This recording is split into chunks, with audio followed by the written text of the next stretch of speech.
So the problem is like, well, so you want to get back to walking to the park and playing chess in the park with your friends. And you said you haven't been able to do that in 3 months. How does that make you feel? Like you have to pull emotions out of it. You have to agitate the problem. And then as you're talking to them more, you can kind of say like, here's the thing. I have a program. It's called Return to the Park. And yes, it includes some movement and exercise, manual therapy and some drills and all that. But you highlight the thing that they really care about and you low light the actual work. Just like Alex Hormozy says, you want to sell the trip. You want to sell Maui. You don't want to sell the plane flight to Maui. You want to sell Maui, the destination, not like, oh, I got to pack my bag for a week and I got to make sure I got my sunscreen and my flip flops. And then I got to sit next to someone who is snoring on the plane and the plane's really long. And then the airplane food stinks. And you don't want to sell the airplane flight. You want to sell Maui. You want to sell the destination. Same type of thing.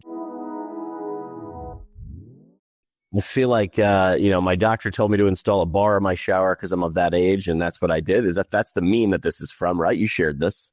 I did. Yeah, that's a good one. Like, we need more humor. We need more therapists sharing more humor, more funny memes, more video. I feel like we're so stuffy, stodgy. In fact, anyway, we need more humor in the profession facing the public. It happens in the clinic, I think, but it doesn't come out to the public. What about the flip side? I remember, this is years ago. I think I was still in PT school and somebody was like sort of bagging on, don't you hate when patients do this and this and this? I feel like that, I don't know who that helps. You know what I mean? Yeah. Hey, Dave's here. Let's see how he's doing. He's rocking. Morning. Rocking Sharon. He's chair rocking. I'm back on the cabin deck. Real quick, I know we're going to talk about a bunch of things, but one thing you guys are talking about bringing humor back into physical therapy or trying to instill it into physical therapy and what we do. I think we need more results. I think we need to focus on results only because by doing that, I think we're focusing on the patient, the client. And Tony posted something today about Medicare, physical therapy, and government cheese. I think we're going to kind of get into a bunch of topics, but it brought up for me the two rows you can take. And I mean, whether now or future episodes, I think talking about results, like, yes, humor is great, social media and videos that Tony does. And yes, that would be great to have more patients and clients want to come back and continue their plan of care because of the humor aspect of it. But I think far too many practices across the country are just used to the insurance or Medicare component of the billing and the value exchange. And it's hardly ever or not nearly focused enough around the results, around a measurable result that the patient cares about, that they agree to, that they want to achieve. And I would love to explore that. Well, let's talk about it now, because I don't think most clinicians, and maybe I'm just, assuming, I don't think we're willing to really look at what the patient wants. What is the result the patient wants? I can tell you right now, my clinic is full almost every day with patients who don't necessarily want the result they say they want. They don't care if their shoulder feels better, their back feels better. They don't care if they can do more things functionally. In fact, when I lay out a plan that helps them achieve independence, it's not the plan they want. They want to occupy time. I mean, we see it on social media that most of my clients, they're coming for convenience. They're coming for enjoyment. That's what they're looking, socialization. That's what they're looking for. You may be treating a very different clientele. You may be treating somebody who wants a physical result, a functional result. But I just think that as clinicians, we turn a blind eye to what the client actually wants. And it's unfortunate, but it's more about what we want. What do I want to do as a therapist? I don't care what you want as a patient. You're here to serve me. I'm not here to serve you. That's the typical culture that I see in the profession. Yeah, I worked at a few places where it was like almost predetermined based on what diagnosis that you had coming in, what was going to happen. And I felt it was a little bit like a carnival ride. Well, when you come in and you're in that, you sit in that car, and then we'll put you on this track, and we're really not going to vary. Might make the car a different color, right? We might try to like customize it, but it wasn't. So I think like step number one is understanding what I think I'm hearing from both of you is understanding exactly what the person that you want to see or you want to treat actually wants. What are they looking for? And trust me, there's plenty of folks in New York City that have Medicare, they call us. It could be not medically necessary. We've talked about that a bunch. Going into the introductory call, the initial phone call, and if it's, it's not a Medicare covered type service, but they want to use their Medicare, there's plenty of folks that still say no to us almost the majority of the time. And we still have the other subset of folks that say yes, they kind of cover all of those, paid leads and paid ads and all that type of stuff. But that's the difference between, and it doesn't matter if the Medicare beneficiary is in Ohio near Tony or they're in New York City near me, it doesn't matter. The difference is someone who wants to actually go a certain path and have kind of us as like a guide and build a treatment plan, and they're serious about overcoming something. They want to get back to something. And yes, there's folks that have more discretionary income, arguably, in New York City than most other states or zip codes. But those folks they will act the same, meaning many want to use their in-network insurance. Many of them in New York City want to use their Medicare. And it's the certain folks that want a certain path, or they may or may not even want the outcome, like Tony's talking about. But it's the folks, I was just, as I was kind of shaving and brushing my teeth and getting ready for the show, I was thinking like, the future of physical therapy, it's like we're at a split right now. Like it's like a fork in the road, and you could continue, in my opinion, you could kind of take a lot of the insurances, including Medicare and all these things that kind of continue to get chopped in 2%, 4%, 3%, MPPR, all this other stuff. It's getting chopped and chopped and chopped. And I think in the future, because like right now, there's not a lot of practices that take Medicaid insurances and Medicaid payers.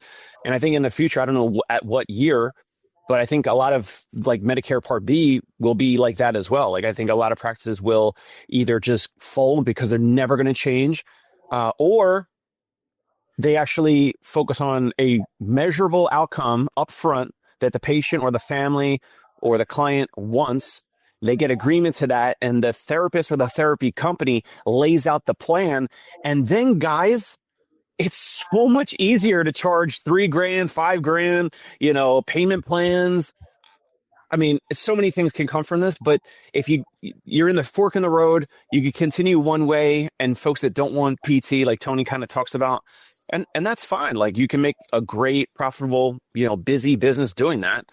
But as payment continues to get squeezed, it's really, really, it becomes harder and harder to go down that road. And the path of having more training, more kind of ethical sales and understanding, focusing on like a result, it's not for everyone. And not everyone's going to pay $3,000, $5,000 up front or a third down up front if they have a Medicare or some in-network insurance. I get it. But that's just my opinion. Like, I kind of think we're at a fork in the road, and you have practices going, out of network self-pay, or the smaller micro practices. And then you have the bigger corporates that obviously are only going to stay in the in-network lane. But that's kind of where we're at. Yeah, I think even in a, insurance-based model, that is so important. The alignment between what the therapist wants, what the patient wants, just to stem the burnout, to stem the frustration in the profession. I think most of us would probably accept the lower reimbursement from an insurance model if we were treating patients who valued and cared about what we were delivering. And this goes to another post that I had shared where I said, look, the worst thing in the world is to have somebody in the clinic who does not value the effort that I'm putting in. Like, I will run through a brick wall for somebody who wants what I am trying to deliver. But for somebody who doesn't want it, and they're wasting my time, they're wasting their time, they're not interested in the solution that I'm selling, and to be paid less, like we only have so many levers to pull, right? I'll get paid more and allow you not to care about my life and my time and what I'm delivering to you. But I'm not going to get paid less and have somebody who doesn't want what I'm giving them. And so these are the things we need to balance. Go ahead. And the interesting thing is, not always. And I don't want to. What am I going to say? What am I going to say? I don't want to. Look at that, Dave. Dave. Are you in a Cracker Barrel right now? Yes. Sidebar. There we go. I'm not David Rubin. I'm not at a Cracker Barrel. Let me give you a little bit. Look at this. You are the Cracker Barrel guy. He's the cracker next to the barrel. I've been added back to the logo. All right, really, really quick of what you were just saying, Tony. So, like morale and there you go, Cracker Barrel physical therapy. Jimmy made that last week, I think, on ChatGPT or some other AI. The thing you were just saying, Tony, about the challenge of like burnout and physical therapists that are treating patients that maybe don't want what they are offering. The patients don't want physical therapy, or they don't actually want to come, and they're kind of showing up begrudgingly. Those are typically, not always, but those are typically the types of folks that are insurance focused or insurance mindset. They want to use their insurance. And those are typically the folks that won't ever pay out of pocket. They're not going to pay $3,000 for their ankle sprain. They're not going to pay $5,000 for their ACL rehab. They're not going to pay a self-pay or an out-of-network rate up front or over time out of pocket. The beautiful thing is the subset of folks that are, for whatever reason, they just have a different motivation. They have a different focus around their health and wellness. Whether it's mountain biking or CrossFit or pickleball or whatever, those types of folks that want to get back to a thing that's really, really meaningful to them are typically the best patients. They pay out of pocket. They're okay with a self-pay rate. They are easier to work with. They cancel a no-show less often. They're typically better in terms of word of mouth and, folks in the community who they have like a network of folks, and they tell their friends and neighbors and their family members about the physical therapy practice and business. So that is the interesting dichotomy between these kind of like two kind of groups of physical therapy patients that we all see. In my opinion, I don't know what you guys think. Yeah, no, we agree completely. Well, I said we, like I'm talking for Jimmy. We haven't talked about this in a while, but if we go back, it's just basic business 101. It's like, all right, I've got a product. I want to sell this product. Now, I tend to be more of an exercise-based therapist. They're a manual-based therapist. Regardless, if I want to sell exercise as a solution, should I try to sell it to the person who hates exercise, who doesn't have a gym membership, who doesn't have a pair of tennis shoes or workout clothes? Like, no, that's absurd. Why don't I focus my exercise-based solution to your problem to people who have already spent money on exercise? I was looking at a treadmill online. It's a $15,000 treadmill. And I'm like, I think it's a Nordic track or something. It's beautiful, beautifully designed wood structure around it, like incredible. But I'm like, why are people paying $15,000 to do what you could do for free outside? And it's because they value that experience. Yep. I would never do it. I run every day, but I'm not going to spend $15,000 on a treadmill. But there are people who do, enough people that this company would produce this product. So yeah, I agree. Like, I think we need to understand marketing, our target demographic. Who can we best serve? It's not anybody with insurance. And that's what the profession has been built on. The profession has been built on anybody with a pulse and insurance. My door is always open, right? But that's not who we should be focusing our time and effort on. And that's why we're burning our clinicians out, because we're forcing them to do things that nobody values, nobody cares about, many people don't even want. Is that really the question? Is, the world changes faster than culture. And by culture, I'm talking about, the people in charge, right? The people who say, well, these kids today, those people run the companies because they started as the clinician and they built themselves up, or now they're managed, they direct, or they started their own. The world changes faster, how we get paid, what we get paid, and it's harder to move that ship. So how long does it take before those people cycle out? Do we have to wait that long, or can you speed it up? One would argue we have more access to information at our fingertips to see what everybody else is doing. We should change faster. I don't know if that's the case, though. Is it? Who specifically with change, the practices or the patients?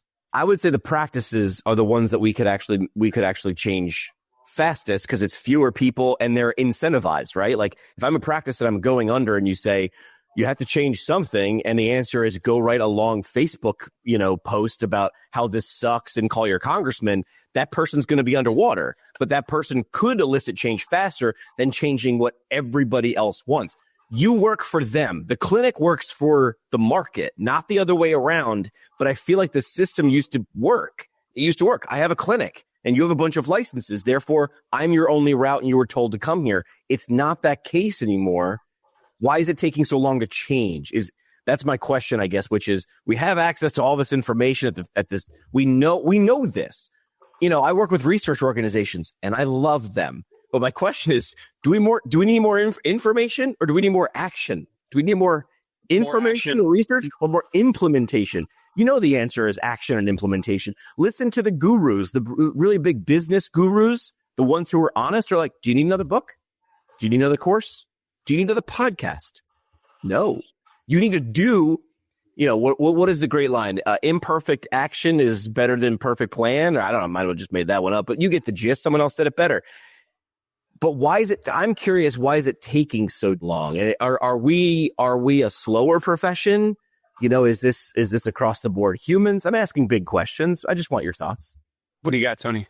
Yeah, I just wonder, what the academic environment is these days. I mean, part of it is momentum, right? I've been in business 25 years. You're going to try to overcome my momentum, my history, what I've always done. It's just so much easier for me to fall back into the old patterns. Absolutely. Part two is, okay, what is influencing the next generation? Why are there not more young entrepreneurs coming into the profession doing? I feel like there is. Partly, huh? I feel like there are, don't you? I feel like that part is changing. Really? All right. Well. Not at scale. I don't see anybody coming out who wants to do something at scale. There are individuals. That's what I mean. Who do amazing things. Now you've got somebody like Josh Funk or something like that, and they're doing stuff. But I still have to think the culture of the academic programs, all I hear in my social media feeds are the nightmare stories about what universities are like today compared to what they were like 20 years ago. I don't see anything useful business and healthcare coming out of what I see on social media. I'm not in universities. I can't speak to what the reality is. But that being said, I think we need influencers. We need people that are out in the profession. We know Jerry Durham and we know all these people that are out there, but I don't see the young ones out there really accepting the responsibility of what we've built and what we've turned into and saying, hey, I want to make $1 million a year and I want to do it delivering great patient care. I think I can match those two together. Let's figure this out. I just don't see that.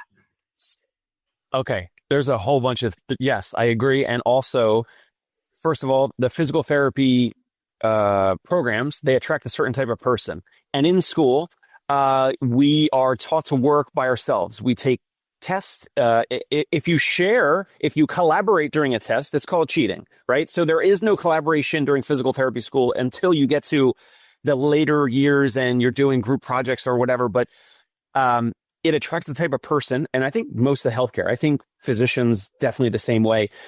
Physicians, physical therapists, probably nurses, but a lot of healthcare is the healthcare individual that's in school and then eventually a new grad, or they're in the working world, they're in a hospital, they're in a practice, whatever. They do not like to be wrong. Physical therapists, physicians, especially physicians, if you're watching, you guys know you always want to be right. And I think physical therapists, the same thing. Like they always want to be right. They cannot be wrong. And the challenge of going from the insurance-based practices to the out-of-network or self-pay practices is something I've mentioned before on the show. Rejection. We get a ton of rejection. And because it had a history in sales and selling gym memberships at LA Fitness one summer during college and different side projects and things like that, there's a lot of rejection. And so when you take in-network insurance and when you take Medicare Part B and you build those insurances or those payers, there's like no rejection. There's maybe some partial rejection when they drop off after the second or third or fourth visit because the patient doesn't see any value, but they drop off, they stop coming. And it's like a soft backhand, like you're not really offended. Like you feel like, oh, maybe they got hurt. Something happened with their family, whatever. But no one is typically in the healthcare world experienced or has a background of absorbing rejection. I was just following up, by the way, here's a side story. I was just following up with patients that were leads from this past year. Since I was here in Blue Ridge, I had some extra time on my computer, and I was following up with previous patients, previous leads, previous prospective patients that did not book with us, did not proceed with us.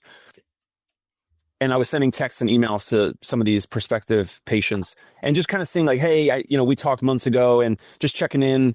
I just want to make sure you got taken care of. Like, I know you didn't start with us. That's totally cool. I just want to make sure you got taken care of. And one of these patients over text message started like belligerently texting me back. I had to block the number. It was insane. Now I can absorb that all day. I eat that for breakfast and lunch and dinner. Like, and I'm totally fine with that. I don't lose sleep or anything.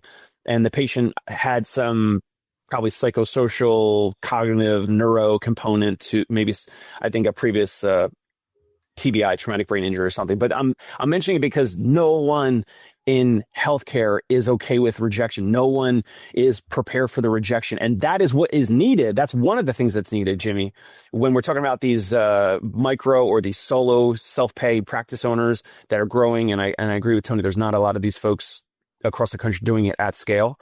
But the rejection piece is huge. And that is, you have to get over that and experience that and live with it and sit with it if you're self-pay or out of network compared to in-network and Medicare and you take every payer. Here's what I found. The inertia of success. Now we're talking about physics, right? Business owners who have been around for decades have already survived reimbursement changes. And that creates this belief, if it worked before, I'll just keep doing this and it'll eventually level out. Success hardens habits. Risk aversion, we've talked about that psychological belief. PT, very low margin, high compliance industry. Owners are often terrified of the downside. So what do we do when we're terrified of the downside? We white knuckle onto whatever it is that we know right now. Generational divide. Younger PTs talk about cash pay, digital first, AI scribes, the things that come up. People who've been around for a while might see those as trendy or unproven and therefore give them low value or look into them very, very infrequently as something that is not going to bring about a change. And then burnout exit horizon is what I found. If they're 5 to 10 years from retirement, why take on the stress of reinventing their model? Like, just ride it into the ground. Like, this is safer, right? If it's 3% is my return, I'll take 3% over a risk of losing. There's loss aversion again. So there's the reasons, right? We sort of knew that, but it's good to see that it's confirmed because I have confirmation bias. All right. What's next on the docket? All right. We got to talk about tequila. Dave, I don't know if you can see it. Didn't we talk about this Tuesday? We didn't. We teased it. In the messages, I made the assumption that this was at you're right. a nice restaurant where typically there's like a wine cellar and you have a key and maybe someone at the restaurant holds the key or the customer holds the key and brings it in and they're like, hey, go to I don't know, C26 or whatever like the locket is or whatever, the little locker or whatever, I don't know what they call it. And it seems like the same type of thing for tequila. And Jimmy, you're saying that's fairly correct. Yeah, Tony shared this one. Yeah, it's like, cigar clubs and scotch, bourbon clubs and stuff like that. That sense of belonging. But why you bring it up here? What's the association you're going to make? So what's interesting about that photo, and this was my family and I went to a little local family-owned Mexican restaurant. And I don't know, New York and other bigger cities here, like you kind of have two options. You have American Mexican, which is like Chipotle and some of the national chains, Taco Bell. But then you have like real Mexican. And most of the real Mexican, like I don't generally like real Mexican food. I like fake Mexican. I like American Mexican. Real Mexican, I don't like the rice. I don't like the refried beans. I don't like a lot of the stuff. But this was a very different experience. Now, it was still pretty low cost. I think like 6 of us probably ate a full meal for like $72, something like that. Yeah. Whoa. We had cheese and queso and all this other stuff, plus the meals. But I saw that wall and I was like, I've never seen something like this in any of the other family-owned restaurants. Clearly, there were like individual names, family names on next to each cubby. There were different bottles and different things in each of those cubbies. I didn't get to actually get the background on it, but it was something that played into what Jeremy Sutton had mentioned, where he said, hey, there's a $130 cup of coffee, where if you buy this, it's a membership to a local coffee shop. I didn't realize Panera has a monthly membership. I think it's like $15. You can get unlimited refills from Panera. And we just go back to, it's like, okay, how do I layer these things into my business, not just to make more money, heaven forbid, but to actually improve the patient experience, And so when I think about patients that are coming into my clinic, what can I do on a membership basis that genuinely improves their experience? Not, okay, you get one session a month for $250 a month membership. I don't think that does anything. I think it's, is it access to something, priority scheduling? We talked about Jared, the plumber, who's all over social media. He charges $49 a month for a plumbing membership. And you're like, what the heck would I do with a plumbing membership? But you get priority scheduling. You get free maintenance like every quarter. You get 2 or 3 other services that, the right consumer is going to want. How do we bring those membership models into what we're already doing? Well, so the thing with the restaurant and the tequila, I like do you notice how the names of the customers are on the little, on the, like the little placards or the little, what do you call it? Like the little crest. So it could just say a number, right? Why? I mean, it's awesome. Like obviously like it says the name because it's like a little bit of like status and, community and, I might recognize, Jimmy's last name, or I'm like, oh my God, there's Jay McKay. I mean, that's gotta be Jimmy McKay. Like I'll take a picture, I'll send it to him and then I should join. And so, I mean, that's just genius on behalf of the restaurant. And also you could buy into those tequila bottles from whatever liquor distributor and you could have it at your house.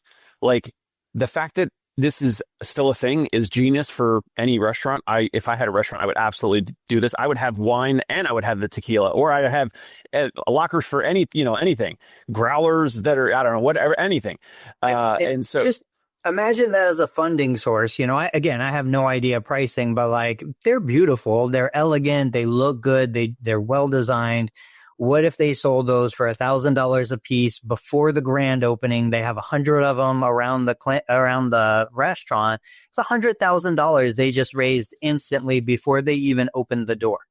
There are so many opportunities for us. And like Dave said, what are you really selling? You're selling that spot. This is your brick in the walk to show that you contributed to this restaurant opening. You got your name up on the wall. Why does Paycor, like here in Cincinnati, it's the Paycor Convention Center. Like, why does Paycor pay to be up there? Because it's that recognition, that notoriety, and you're buying it. And I think consumers would do that. It's also like a mini self-storage because it makes the customer come back. True. That is the genius thing. I wanted to float it out there and none of you guys took the bait, but I was saying I could buy one of these tequila bottles and it could be in my kitchen for when Jimmy or Tony eventually come and visit, and we can get it out at my home and I can pour you guys a glass. Or we could go to the restaurant, and the fact that I have some mini temporary real estate that I'm renting or whatever the fee is per year or whatever. By the way, they probably sell it like just like self-storage. They're probably like, oh, the first month or two is free, and then you get hooked because your bottle of tequila is still there. And the restaurant, by the way, probably or maybe buys in bulk or whatever. Maybe they even sell you the bottle. So it's like you buy the little blocker and whatever tequila there, and you don't even have to bring it in. Like it just shows up and it's your place there. But you guys come to town, Jimmy, Tony, whoever else comes to town, I take you to this Mexican restaurant. I get a little bit of status, a little bit of ego, like, hey, here's my name on this placard and this locker. And it makes the customer come back to the restaurant. That's the genius part of this. Who's the hero? I mean, I worked at a country club. It wasn't super fancy, but we sort of tried to make it fancy in my little hometown when I was in high school. And I was taught early, you learn everybody's name. You learn everybody's name because when they walk in and you see the T cars walking in, they feel like this when you say, hello, Mr. and Mrs. T car. And it wasn't just for tips. It was to create that environment, which is what are you selling? You're selling exclusivity. It wasn't that expensive to belong, but they had a limit. They could only have a certain number of members, right? Food members and golf members. So you tried to make that experience a little bit different. And every once in a while, people's heads got a little big. And then as the wait staff, we talk about it in back, but we were inflating their heads, right? That was the whole thing of the status is I'm a member. I belong there. And I think that's what this is. So, before we get to Hilda's question, which I want to, we've talked about these, but I asked some AI, I dug in while you guys were talking, and these are the 5 membership models. I'll go through them really quickly because I don't think they need a lot of explanation. I asked 5 membership models that for a physical therapy clinic that it could implement to make more money and improve patient experience. It's got to do both, right? That's what Tony and Dave were talking about. So number 1, wellness and longevity membership. Tony, you do that already, right? How much do you charge again? This was suggesting between 50 and 150 for proactive services like injury screens, mobility classes, group strength sessions, or periodic PT checkups. You also offer just access to the facility. That's what it is. Yeah, it's $100 a month access membership. So you can come in. It's only available to people who have already been physical therapy patients. But the greatest value of this is they're in my clinic 2-3 times a week. And so if I get a cancellation, I get a no-show, there's somebody in here, it fills that spot instantly. It eliminates the negative impact of no-shows and cancels, which allows me then to turn around and say, you know what, if something comes up, it's okay. I'm not going to charge you a cancel fee. I don't care if you come or not. I want you to come. But if you don't come, I've got redundancy built into the system and I'm getting paid for that redundancy. Now, we talked about the Plumber subscription model, faster scheduling. If you don't think that's important, you've never had a plumbing emergency, right? Like you've never had one. This one I feel like should be or could be an upsell. I think it's a harder sell. It's an easier upsell. And the second was VIP access or concierge membership, an annual fee between $300 and $600. You get faster scheduling, extended appointment times, or maybe appointment times that are a little more popular, direct email or text access. Like now you're selling things that don't necessarily cost you anything, but bring value, or a quarterly performance review. Again, you're selling access. I was taught that a lot in radio. Like we didn't have a whole lot. Like we played music. I could only play one song at a time. You sold access or things you couldn't get somewhere else. And I'll blow through the last 3. Performance and sports optimization membership, a specific sports program. That's customization is what you're selling. Corporate or family memberships. Now you're selling a bundle. You're selling a group status instead of a locker filled with tequila. It's just a different audience and a different outcome. And then a digital hybrid membership. Why not sell something a little bit less for a little bit less? Something, and that comes into play like with RTM, or it could be something a little bit differently. But if you're not paying attention to what they like and what they value, you're going to keep selling, I don't know, ice to the Eskimos, which brings up Hilda's question. Hilda is out of Columbia, Maryland. She's a geriatric physical therapist and asks, or she says, seniors with limited mobility don't value exercise and PT. Okay, let's say that's true. We know exercise and PT help a lot. What can be done to incentivize this demographic? Look, it looks like from her LinkedIn bio, she's been doing this for a while, and this is not a simple thing to solve. What would you guys say? Dave, can you reread it real quick, please? Yeah. Seniors with limited mobility don't value exercise and PT. We know these things help a lot. What can be done to incentivize, or how do you reframe it? Do you offer tequila? I don't know if they like tequila. What do you offer to incentivize that demographic of older adults? Terribly important. The upside is tremendous. What do we do here? Yes, very easy. Hilda, I mentioned at the top of the show, you have to speak to the individual on the phone or in person about, and you have to dig and find what is the thing that they care about. Maybe there is no thing. And if there is no thing, then you're right. I agree with you. They will not pay or even want to do physical therapy because of the exercise and movement and all that, although they truly need it. You have to find something that they want to get back to, even if it was 1 or 2 years ago, maybe it's 5 years ago. If it's longer, it's going to be harder for them to get back to. You have to find what's the thing that lights them up. What's the thing that gets them out of bed in the morning? Maybe it's that individual walking to the library for community reading, or it's what's some of the other things for geriatrics, like Rotary Club, like Gowanus, any of those Kiwanis, any of those types of things that the individual wants to do. It could be, playing dominoes or playing chess in the park. You have to find the thing that that person truly, truly cares about. If there's nothing, if they sit in front of the TV all day, then yeah, it's going to be a tough one. It's going to be a challenge. But you have to find something that they truly love to do and that they can't do or they haven't been able to do in 3 months or 1 year or whatever. And then you have to agitate the problem. You have to kind of, you have to kind of agitate while speaking to them in person or on the phone, you have to agitate the problem. So the problem is like, so you want to get back to walking to the park and playing chess in the park with your friends. And you said you haven't been able to do that in 3 months. How does that make you feel? Like you have to pull emotions out of it. You have to agitate the problem. And then as you're talking to them more, you can kind of say like, here's the thing. I have a program. It's called Return to the Park. And it includes some movement and exercise, manual therapy and some drills and all that. But you highlight the thing that they really care about and you lowlight the actual work. Just like Alex Hormozy says, you want to sell the trip. You want to sell Maui. You don't want to sell the plane flight to Maui. You want to sell Maui, the destination, not like, oh, I got to pack my bag for a week and I got to make sure I got my sunscreen and my flip flops. And then I got to sit next to someone who is snoring on the plane and the plane's really long. And then the airplane food stinks. And you don't want to sell the airplane flight. You want to sell Maui. You want to sell the destination. Same type of thing. Geriatric patient.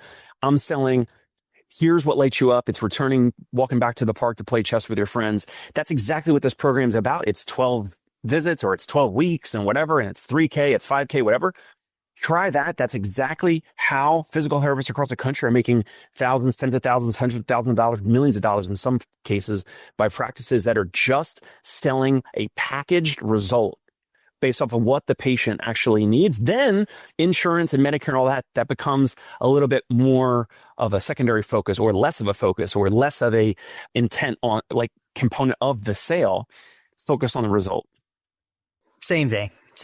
It's just learning to speak the language, classic example, limited mobility, value exercise, PT. Yeah, nobody cares about that stuff. I mean, we do because we're geeks about therapy, but the general population does not. When I run my best performing video, 2 videos right now, one is about individuals who aren't strong enough to lift their walker into the back of their car. Typical 4-wheel rollator is like 19 to 22 pounds. They can't lift it. If they can't lift it, they can't use it. If they can't use it, they can't go out and do the things that they want to do. Not come to therapy. They don't care about that.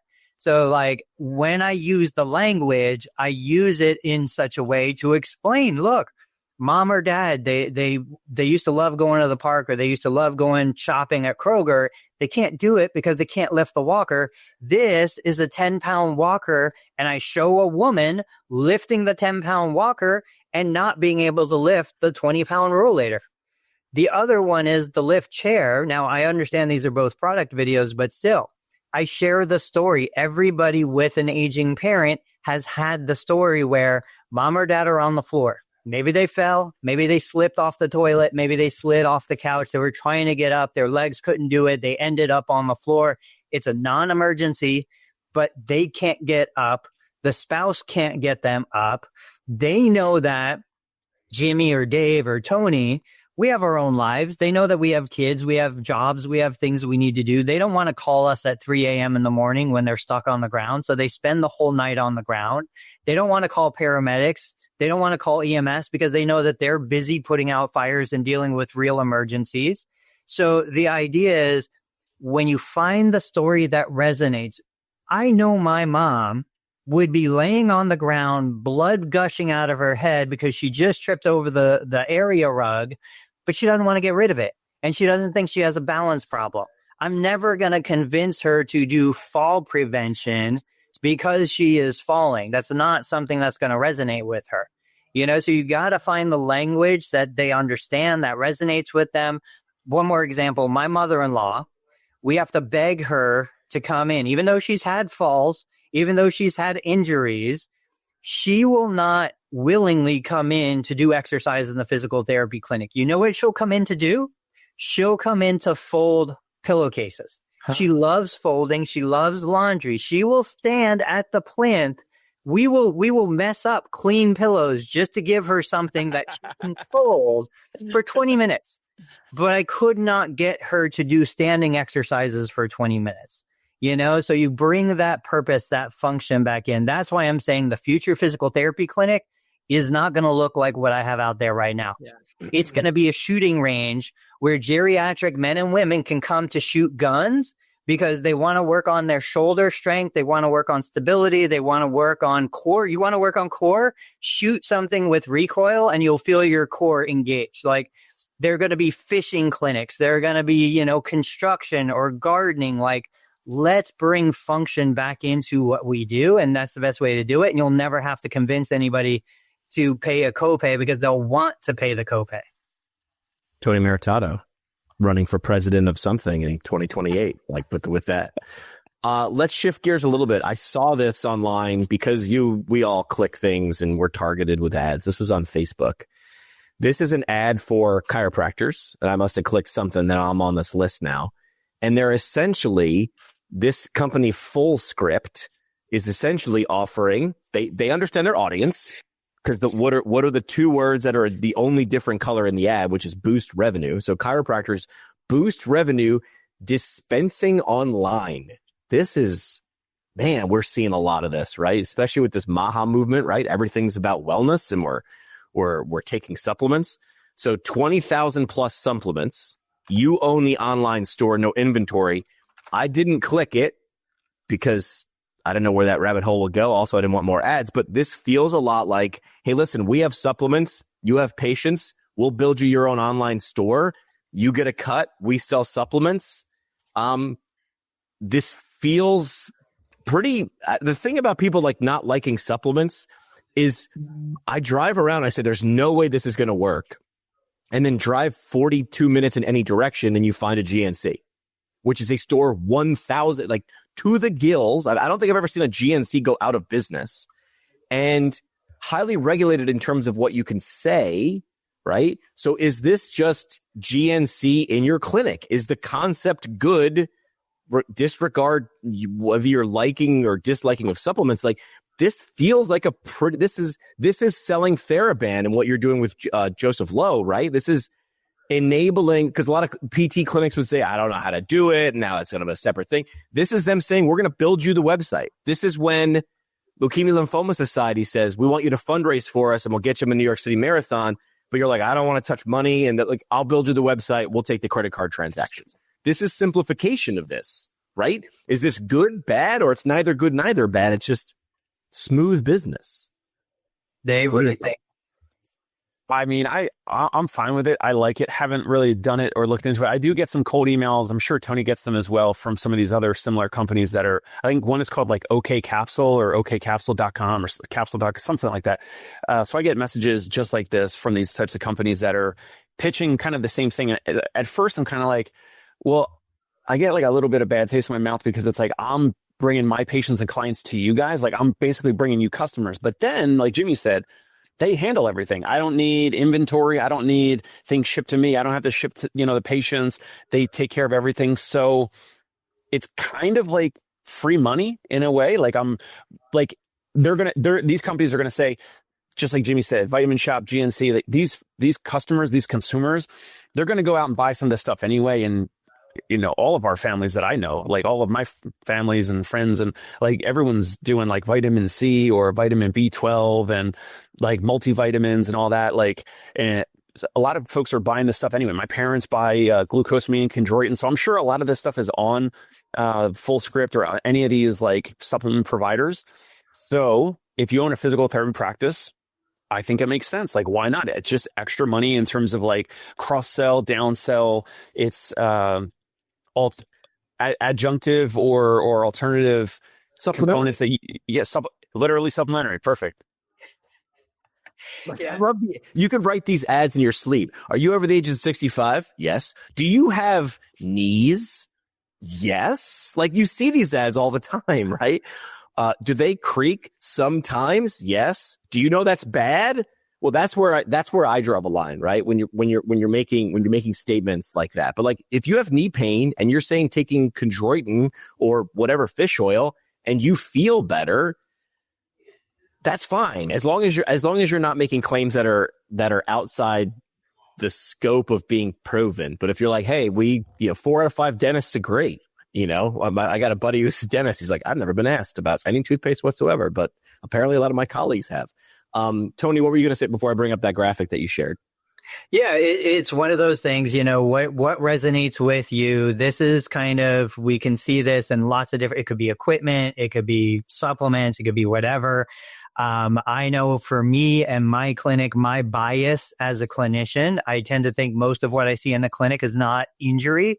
There are very few injuries that I actually see in the clinic. I get excited, like my heart beats a little faster when I see a genuine injury that can actually help.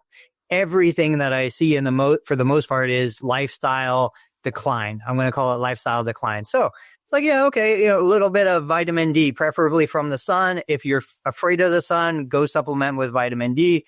A little bit of fish oil. There's no known dose that's the right dose. We just know it's probably anti-inflammatory in nature and a good fat.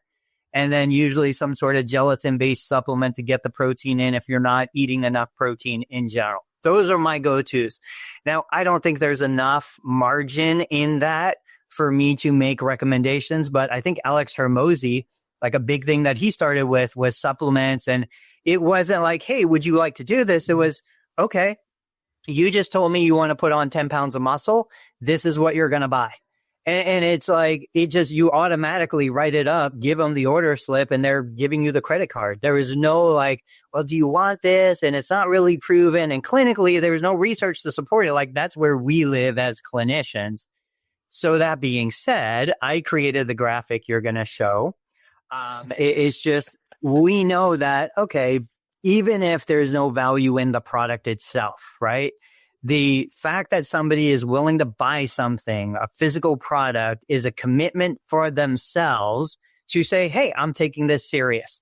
I go to school, I buy the textbooks. I go, start a new job, I buy the uniform. Like, these are things you do. And if a patient's coming to me, back to don't waste my time, if you really want to make a change, show yourself, don't show me, show yourself that you're going to make that change by committing some sort of capital. Buy something. And so this is a simple, we're experimenting with something like this as a mock-up.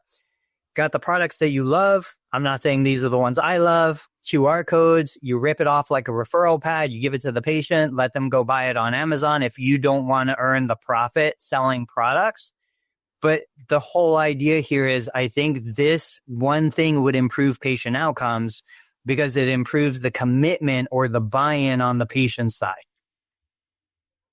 Yeah, just as we're talking about the supplements, Scott says, you got hit with another one? Yeah, nutraceuticals for physical therapy practices. Like, whoever this is, Lasso Wellness, is literally saying, like, we offer this. These are for physical therapy practices. No financial investment, so you don't have to hold inventory. Ordering via this person did exactly what we're just talking about with that Cairo thing, but specifically, this is the PT version of that. Stand out in a competitive market, recurring revenue, ordering via QR code. So that, like, these are all the objections, right?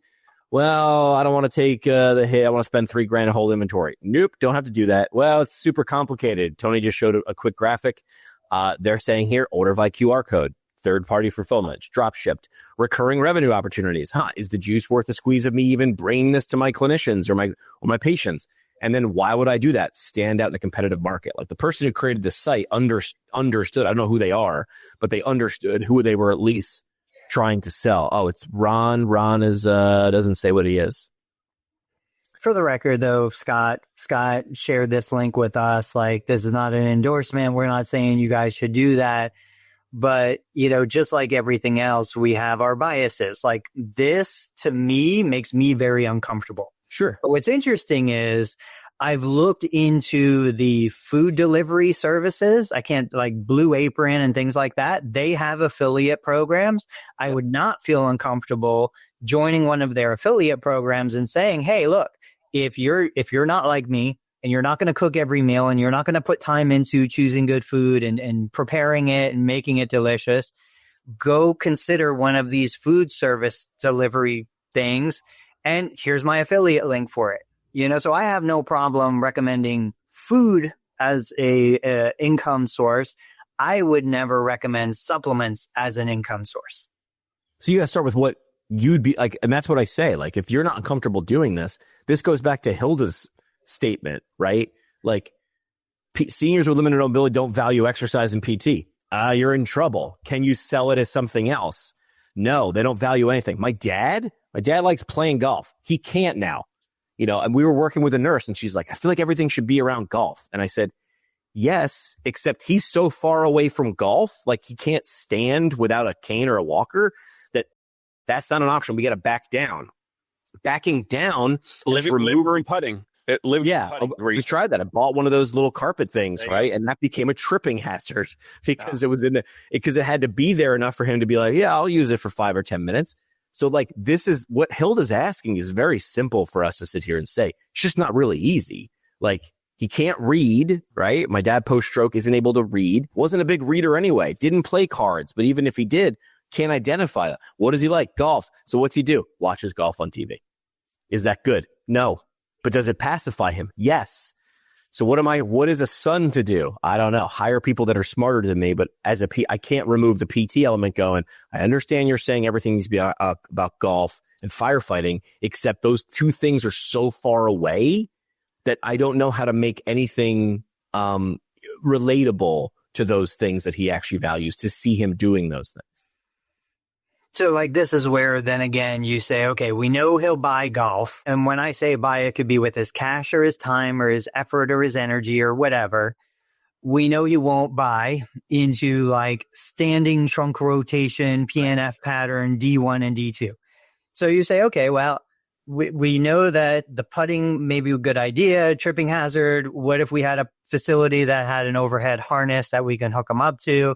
What if we go to like a golfing simulator? What if we go to even just a game like a Wii or some sort of virtual reality or something where he could, maybe he doesn't even have to stand up, but sits at the edge of the seat, loading through the legs a little bit, controlling the trunk, going through the golfing motion. I'm going to create something like that. And I'm thinking as a business owner, I'm going to create something like that specifically for this demographic. And I'm going to sell it to the people who are really involved in this person's life. I'm going to sell that service to Jimmy. Jimmy's going to buy it for his dad because he knows his dad won't buy it.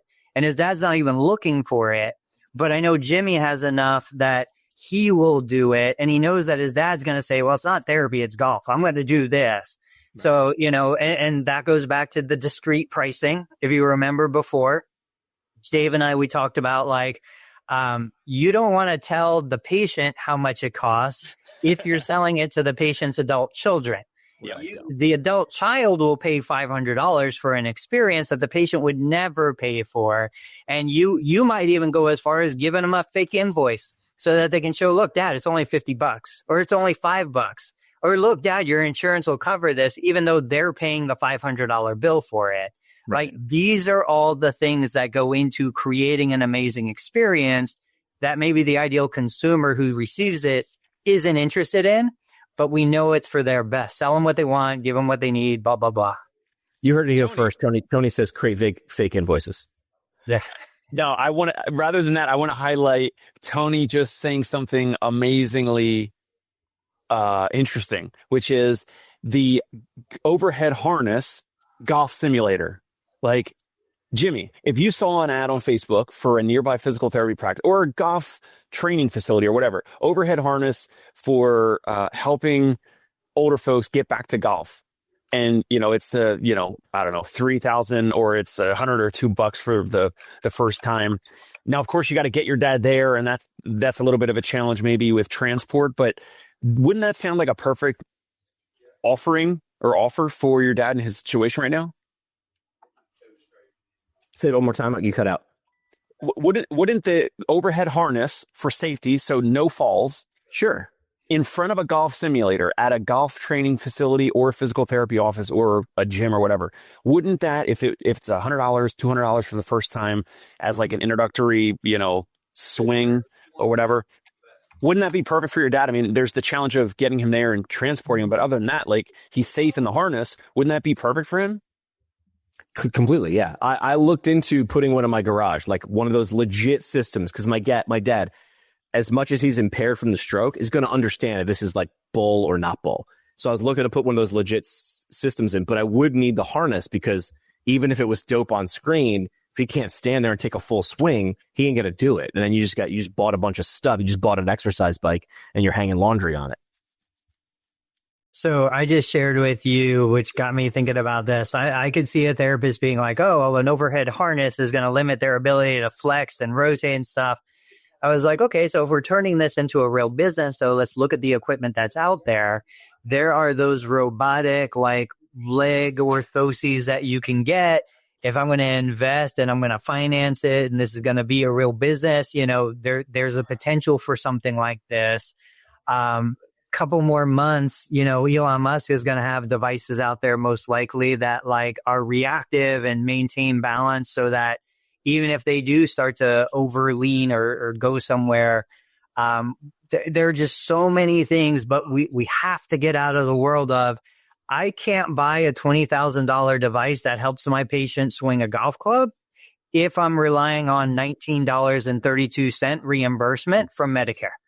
And we already know it's not a covered service. This is golf performance. I don't care what the condition is. We are not doing this to improve your standing posture. We are doing this to let you swing a golf club. And that has a different price tag. We have to be comfortable with that. Yeah, you thought you were done with golf forever. Guess again. Here's how we're going to get you back to golf tomorrow or today. Oh yeah, you got to get the equipment. So what are the triggers? Going back to that's one of the devices. I just grabbed it off of, Google. But like going back to Hilda's original question, I can't even tell you how many people are still trying to sell golf performance for Parkinson's and all these conditions. No, it's not the language to use. What's the language to use? Why does somebody stop golfing? Because they know they can't walk across the fairway. They can't walk across the green. They can't get on and off the golf cart safely. They don't want to be laying on the ground. And all of their buddies are walking around playing golf. They don't want to slow down the pace of play. They don't want to trip and fall laying on the grass. And then they have everybody looking at them. One of the biggest triggers that I talk about with the lift chair is, yes, we said, they don't want to call EMS. They don't want to call their adult kids. They also don't want an ambulance showing up at their house 3 a.m. in the morning because everyone in the neighborhood is going to be gossiping about why is there an ambulance at the Maritato house? What happened? Did somebody have a heart attack? Did somebody get killed? Like, did somebody commit suicide? Nobody wants that conversation.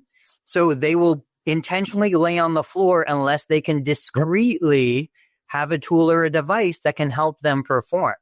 And so it's the same with golf. It's the same with other things. They don't want to be embarrassed. They don't want to give up, the perception of independence. What better service can we deliver than to give them that autonomy and that, sense of self-control? I can't get up on my own, but I can use this tool to get me up. Understood. All right, we got 3 minutes to go. You guys want to do parting shots before we bail? Yeah, let's do parting shots. I think the biggest message, the biggest takeaway, whether you're marketing to therapists like those supplement companies are, you're marketing to the consumer, you're marketing to whoever, you have to understand who's making the buying decision and what is the language that resonates with them. Why are they buying the solution to the problem? Because if you don't know that, it's really hard to get somebody to buy. 100%. I mean, you have to know the consumer in and out. You have to know about their pride, their ego, a little bit of their, their perceived status or yearning for status, all those types of things that we talked about, all those like emotional triggers. Focus on that rather than the front end of what we have historically always focused on, which is like therapeutic exercise and coding and billing for Medicare and insurance, all that. So yeah, hopefully this helps others that watched and listen. I mean, it's always a good refresher for me to hear what you guys think too. I would say you got to let go before you can grab onto something. Let go that you're going to be the thing for everybody. Like, look who's Hilda's asking about. Well, they don't value exercise and PT. Like, take 3 no's and move on. Like, embrace that rejection. Like, and say, I'm saying no to you, or I'm agreeing to your rejection. I'm not going to try to jam my solution into your world and move on to someone who actually might accept that. It's simple to say, but it's not easy. We're also not taught that. We're taught that we can help everybody over the age of 65, blah, blah, blah, blah, blah. But they're not going to take it. And you're going to spend too much time trying to help the person who's rejecting you. And you're not going to have any time left for the person who would actually accept that situation. So understand what you're selling and who values it. All right, guys. Real quick, I'll do the wrap up real quick. If you know you have a solution that would benefit the individual and they say no, or they don't want it, or they're resistant to it, it should be a gut check to you to say, hey, you're just using the wrong language. You're using the wrong words. You're saying it the wrong way. That should motivate you to figure out how to communicate the message better. Because once you can communicate the message, everybody is going to say yes, if it's something that's really a solution for them. Hey, it's Dave Kittle. Are you a healthcare business owner or physical therapy practice owner who is looking to figure out your succession plan or exit strategy? We might be able to help. And in fact, we may be interested in acquiring your practice. If you're interested, you can reach out to me. Shoot me an email at dave@conciergepainrelief.com. That's DAVE at CONCIERGE painrelief.com. Or you can call me at any time, 646-781-8884.